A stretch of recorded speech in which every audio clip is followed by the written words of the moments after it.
சிவகங்கை மாவட்டம் திருபுவனம் அருகே உள்ள கீழடியில் மத்திய தொல்லியல் துறையினர் கடந்த 2 ஆண்டுகளாக அகழ்வாராய்ச்சியில் ஈடுபட்டனர். சங்க காலத்தை சேர்ந்த கட்டிடங்கள், தமிழ் பிராமி எழுத்துக்கள் மற்றும் தந்தத்தால் செய்யப்பட்ட ஏராளமான அரிய பொருட்கள் கிடைத்ததைத் தொடர்ந்து ஆய்வு தீவிரப்படுத்தப்பட்டுள்ளது. இதுகுறித்து மத்திய தொல்லியல் துறை கண்காணிப்பாளர் அமர்நாத்துடன் நமது செய்தியாளர் சுப்பிரமணியன் நடத்திய கலந்துரையாடலை பார்க்கலாம். மாவட்டம் திருப்பூணம் அருகே உள்ள கீழடி கிராமத்தில் மத்திய தொல்லியல் துறை சார்பாக கடந்த 2 நாட்களுக்கு மேலாக நீண்ட ஒரு அகழாய்வானது மேற்கொள்ளப்பட்டு வருகிறது. இந்த அகழாய்வில் சங்ககால கட்டிடங்கள் மற்றும் மண்பாண்டங்கள் கிடைத்துள்ளன. இது குறித்து மேலும் தகவல் அறிய மத்திய தொல்லியல் துறையின் கண்காணிப்பாளர் திரு அமர்நாத் ராமகிருஷ்ணன் நம்மளோடு இருக்கிறார். அவரிடம் நாம் இது பற்றி கேட்போம். சார் வணக்கம். வணக்கம் சார், இந்த அகழாய்வு சம்பந்தமாக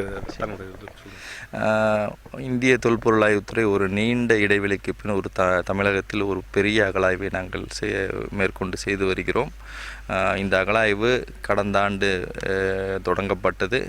2ஆம் கட்ட அகழாய்வு இந்த ஆண்டு நடைபெற்று வருகிறது. இந்த அகழாய்வுக்கு மிக முக்கிய காரணம், தமிழகத்தில் 1965க்கு பின் ஒரு நீண்ட அகழாய்வு, விரிவான அகழாய்வு நடைபெறவில்லை. பல அகழாய்வுகள் நடைபெற்றுள்ளன. ஆனால் அவைகள் அனைத்தும் ஈம தாளிகளை பற்றி செய்த ஆய்வுகளாகவே இருந்தனவே ஒழிய ஒரு மக்கள் வாழ்விட பகுதியை பற்றி ஆய்வு செய்ய வேண்டும் என்ற ஒரு அகழாய்வு நடைபெறவில்லை. அந்த இடைவெளியை போக்குவதற்காகத்தான் இந்த அகழாய்வு நாங்கள் மேற்கொண்டு செய்து வருகிறோம். 2013-14 நாங்கள் வைகை நதிக்கரையை முழுவதுமாக ஆய்வு செய்து அதில் 293 இடங்களில் தொல்லியல் எச்சங்களை கண்டுபிடித்தோம். அதில் அந்த எச்சங்களில் மிக முக்கியமாக கருதப்பட்டது இந்த கீழடி கிராமமாகும்.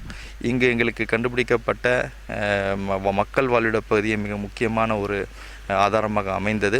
இந்த மக்கள் வாழ்விட பகுதியை நாங்கள் முழுமையாக ஆராய வேண்டும் என்ற ஒரு நோக்கத்தில் இந்த அகழாய்வை கடந்த ஆண்டு நாங்கள் தொடங்கினோம்.